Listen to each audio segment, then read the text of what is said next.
Welcome back to MKE Gadgets. A friend recently asked me to make a logout tagout for electrical cord. Here's your standard electrical cord in North America.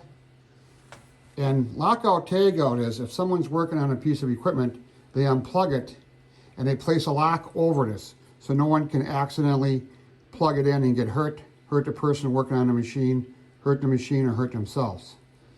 So there's a few types of these. And one is a big clamshell, and then it has a lock here. And I'll put a picture in right now.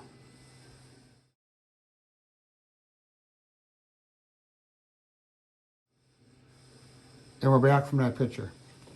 Well, my budget for this is no dollars, zero, free. So I looked around the shop, what could I find that would fit over this that could be locked? So I'm using this for a power cord, and this is a lock he gave me, and I got to make something that slips over this and locks. I looked around my scrap pile, and I found this interesting spring. And if you stick the cord in there, you can lock the cord to the spring. Okay, now the cord is captured. You could push it all the way through the spring, and that would defeat the whole purpose. But if we can take this spring, say cut it off here, so if I weld on these two pieces, after I cut off the spring, and this nut here, you could hang the whole assembly on with that. So that's today's project.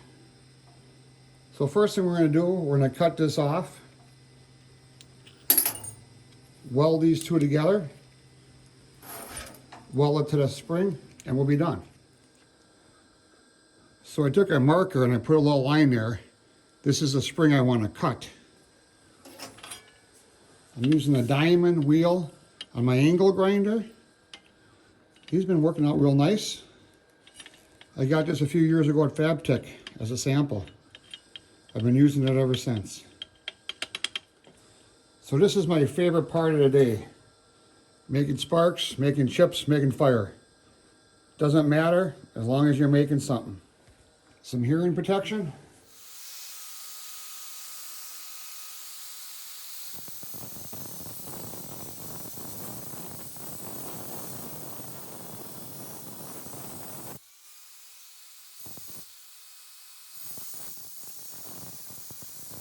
Well, that was fun. All the way through just about, and it snaps it off.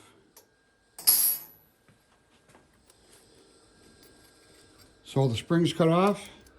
And this should fit in there pretty good. But first I'll just weld these two together. I'll make it easier holding this inside that spring.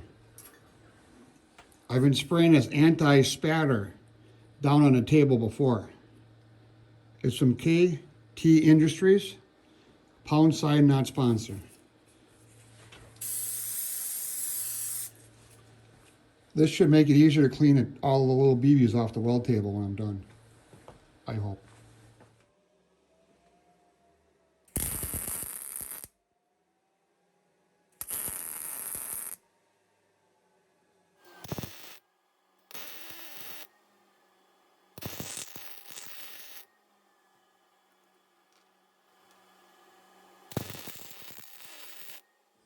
We got a smoker.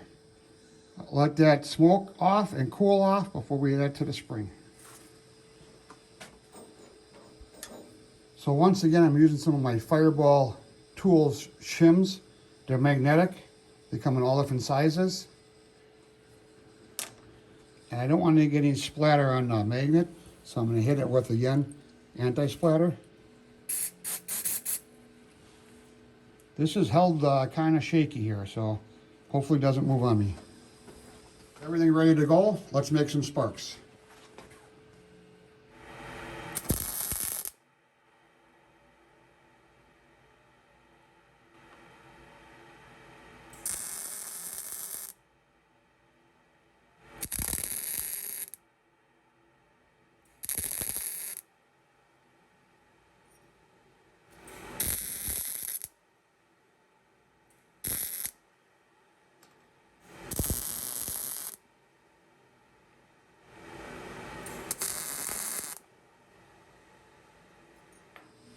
Thing's quite hot still.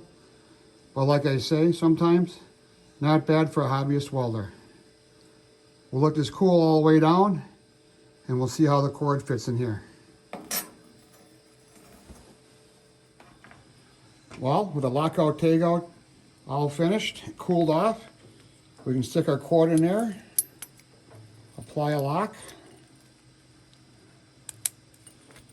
and the plug can't come out, can't be pushed through, and it can be hung by this nut on a rack. So this is just stuff I have laying around, and of course, you're not going to have the same stuff I have, but this is a problem-solving exercise. What can I make for free that will work? And I think I come up with a pretty good idea. Put down in the comments if you like this idea. And speaking of comments, please subscribe to my channel. I'm trying to get to 1 million subscribers by the end of the year. Thanks a lot. This is MKE Gadgets. We'll see you tomorrow.